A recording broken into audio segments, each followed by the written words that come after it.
Boa noite. No Jornal da Câmara de hoje, você vai ver que as pessoas com diagnóstico de fibromialgia poderão ter atendimento preferencial. Esse projeto objetiva que seja reconhecido esse respeito às pessoas de uma doença que ela não é catalogada e hoje popularmente ela ainda não é difundida e conhecida. Passo Fundo está entre as cidades que serão beneficiadas com recursos do programa Inverno Gaúcho com Saúde. E deve envolver, inclusive, ampliação de horários de atendimento das unidades de saúde, horários para atendimento sem vacinação, especialmente a vacina para a influenza. O município encerra primeiro quadrimestre do ano com saldo positivo. Nós tivemos uma arrecadação positiva, né? Ela ultrapassou as metas de arrecadação, né? Foi um valor bastante expressivo. Nós tivemos o valor das despesas também abaixo do que foi programado.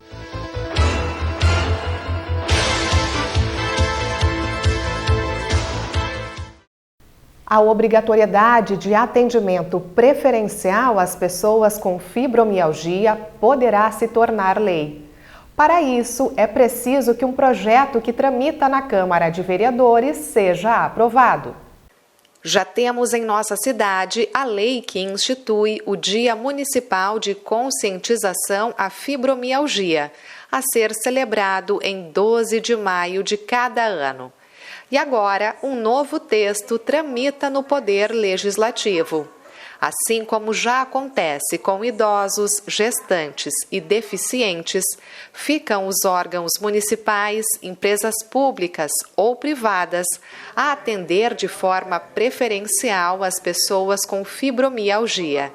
A proposta partiu do gabinete da vereadora Janaína Portela. Em especial, esse projeto objetiva que seja reconhecido esse respeito às pessoas de uma doença que ela não é catalogada e hoje popularmente ela ainda não é difundida e conhecida.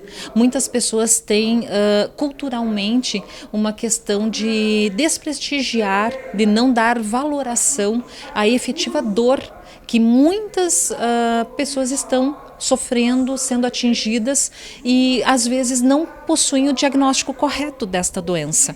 Então é uma nova realidade de algo que sempre existiu, mas não era reconhecido. Daí a necessidade de verificarmos que existe essa realidade, existe essa dor sofrida por muitas pessoas e que o atendimento prioritário que é possível ocorrer no nosso município deve ser reconhecido junto às pessoas que já possuem esse atendimento priorizado, como gestantes, idosos, portadores de necessidades especiais, assim também as pessoas que já estão com a sua carteirinha que é fornecida pelos órgãos de saúde, e poderão apresentar nos ambientes públicos e privados e tendo um atendimento prioritário frente às demais pessoas. Você precisa do atendimento prioritário não é porque você quer ser mais ou que você quer ser diferente, é porque você não aguenta esperar. É só por isso. Não é porque você quer ser atendido mais rapidamente, é porque aquele tempo na fila te dói, te custa. É sofrimento. É só isso.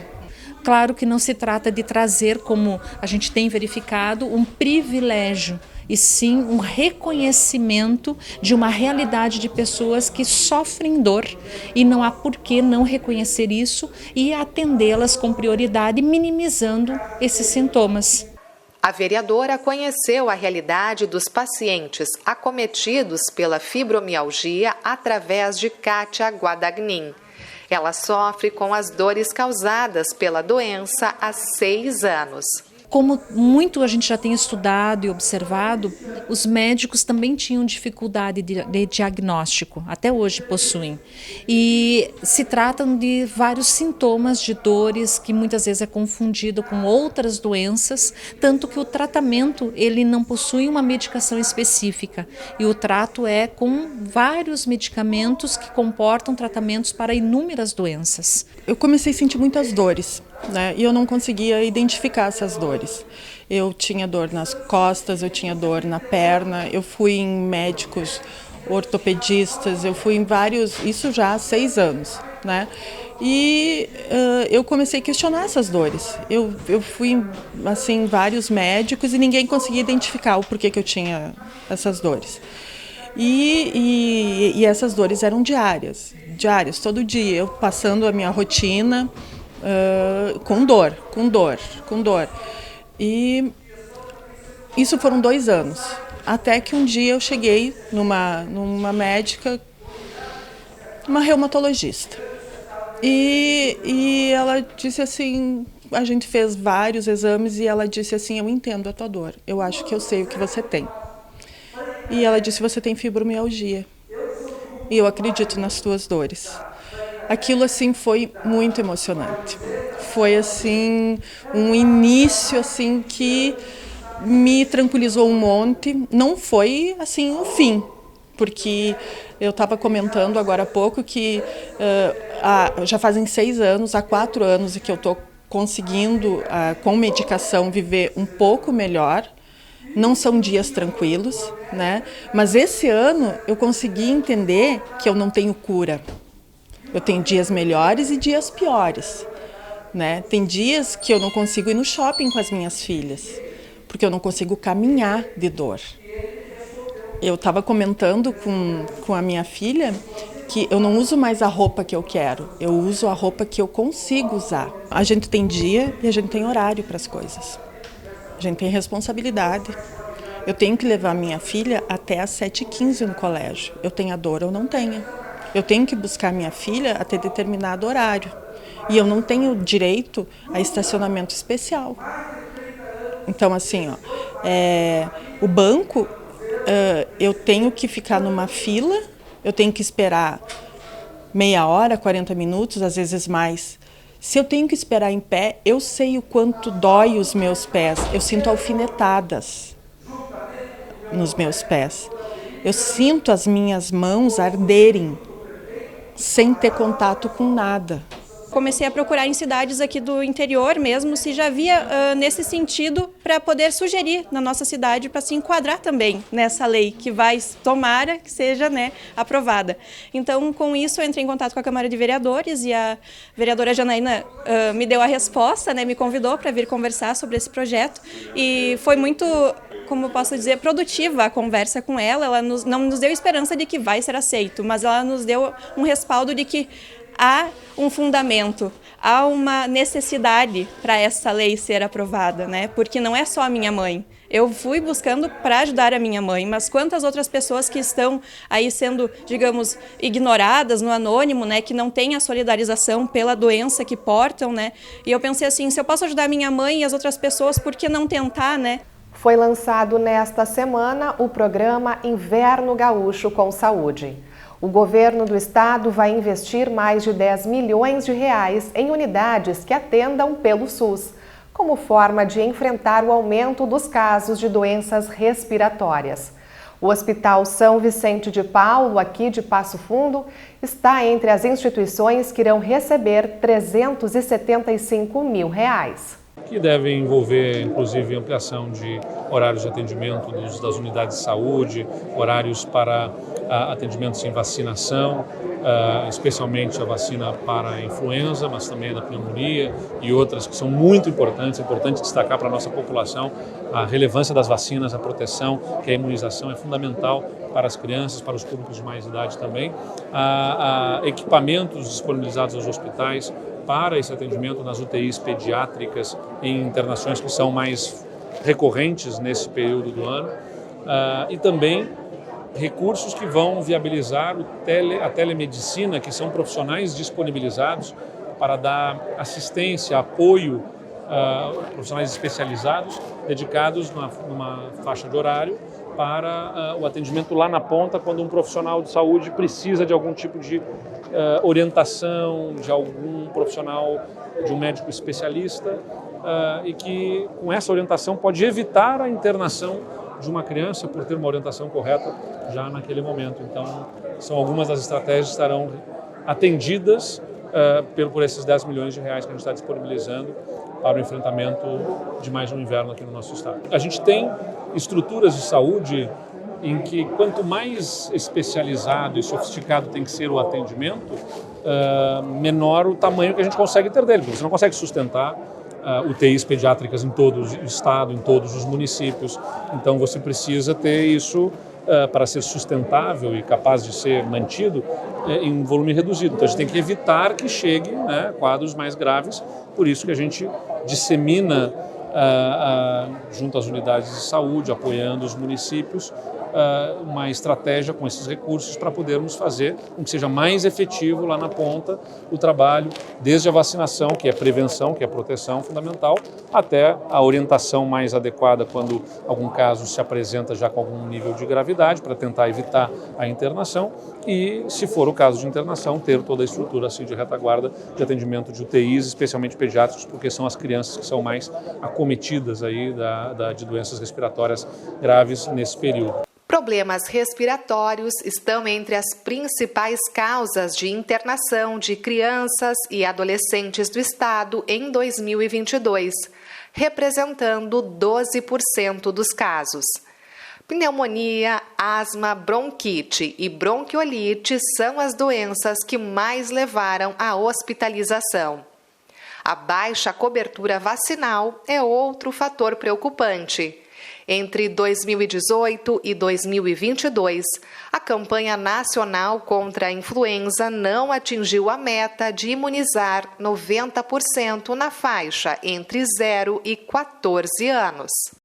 E depois do intervalo, o secretário de Finanças vai falar sobre o IPTU, Refis e também vai trazer uma prestação de contas do primeiro quadrimestre deste ano. Nós já voltamos.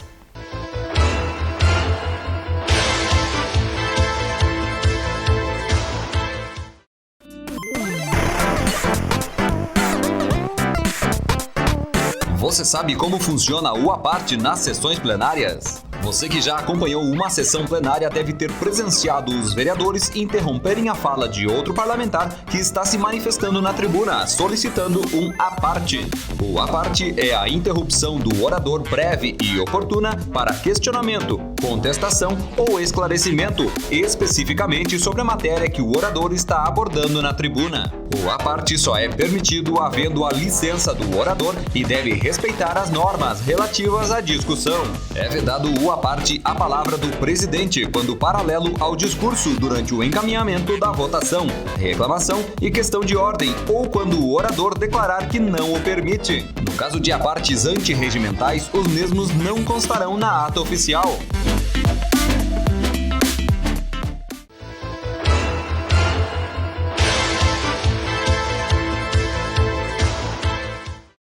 Nesta semana, a Prefeitura fez uma prestação de contas e o primeiro quadrimestre do ano encerrou com saldo positivo.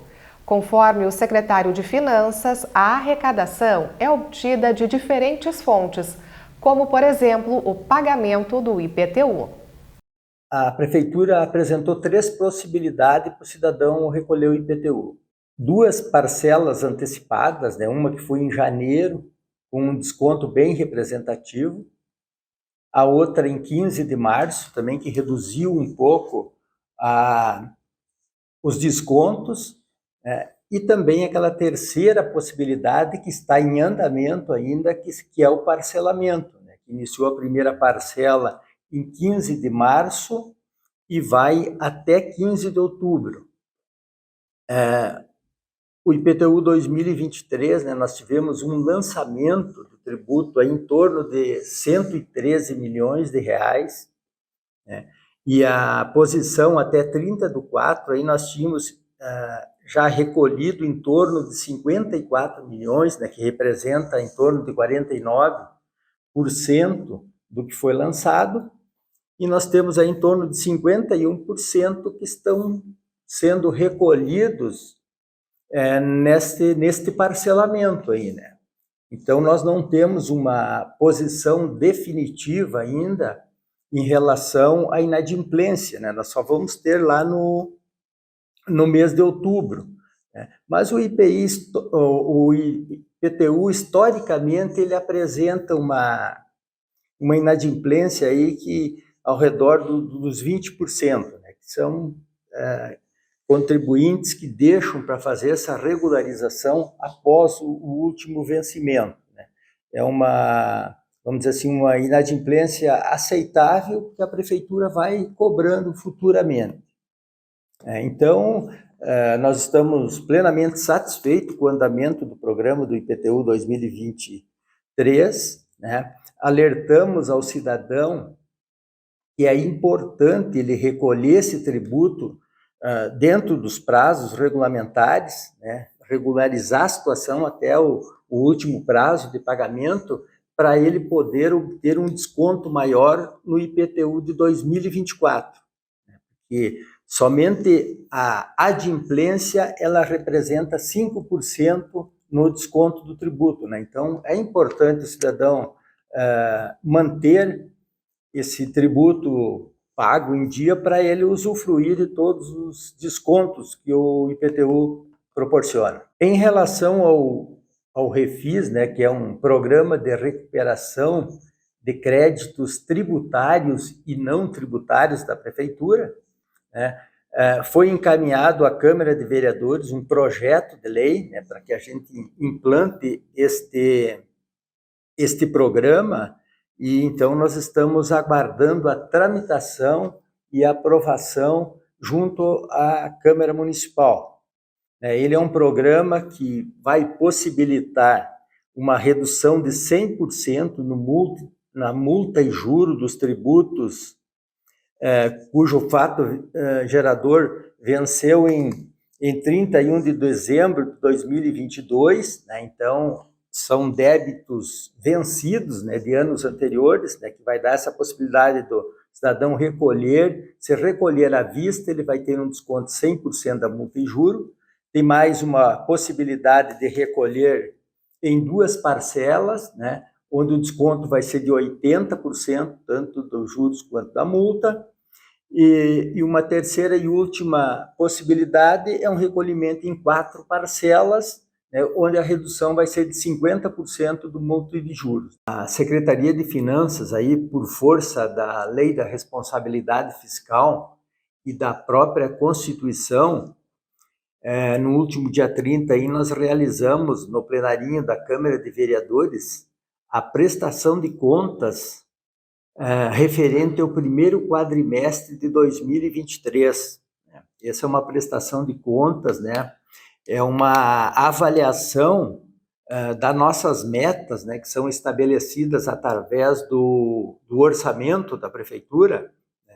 Então, a Prefeitura faz uma demonstração do que arrecadou, né, nesse quadrimestre e também da aplicação destes recursos, né?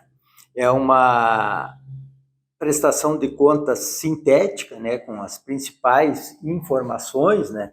Então, nós poderíamos dizer assim que, em termos de arrecadação, né, de arrecadação total, né, que abrange os 5 órgãos da Prefeitura Municipal, nós tivemos uma arrecadação positiva, né? Ela ultrapassou as metas de arrecadação, né? Foi um valor bastante expressivo. Nós tivemos o valor das despesas também abaixo do que foi programado, né? Então, demonstrando aí essa prestação de contas, um superávit, né, nesse primeiro quadrimestre, demonstrando assim a saúde financeira da Prefeitura, né, que está conseguindo fazer seus investimentos, né, cumprindo com as suas obrigações, né, de uma forma assim bem positiva. E também, em termos do município em si, nós tivemos uma arrecadação que ultrapassou em 9,84% do que foi arrecadado no mesmo período do ano anterior, né? Então, nós ultrapassamos aí o valor, vamos dizer assim, do que foi arrecadado o ano passado, mais a inflação, né? Então, também são valores positivos que vêm dando as condições para a Prefeitura realizar todos esses investimentos, né, que o prefeito Pedro e o vice João Pedro têm realizado, né, e que estão em andamentos, né, tanto na parte de infraestrutura, como também na parte de saúde e educação, principalmente, porque também, através desta demonstração, né, os números ali revelaram que nós estamos cumprindo com o percentual mínimo de investimento que tem que ter na educação, por exemplo, que é de 25% da receita corrente líquida, e também na saúde, que o limite mínimo é de 15%, e hoje ele está próximo a 18%. Né? Então, é aquilo que eu falei, a prefeitura está cumprindo com as determinações da legislação, né, e está com a sua saúde financeira devidamente atendida, vamos dizer assim. E nós encerramos o Jornal da Câmara desta sexta-feira com música. Rafaela Taufer é a convidada do Momento Cultural, que vai ao ar daqui a pouco, logo após o intervalo. Uma ótima noite e um bom fim de semana.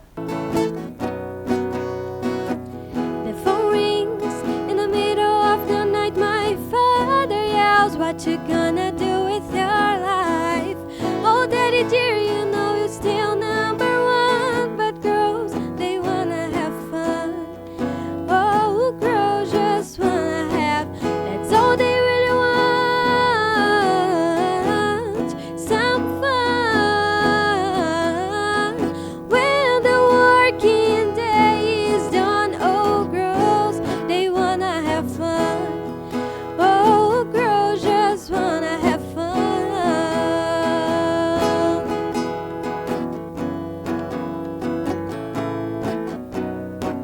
Some boys take a beautiful girl and hide her away from the rest of the road.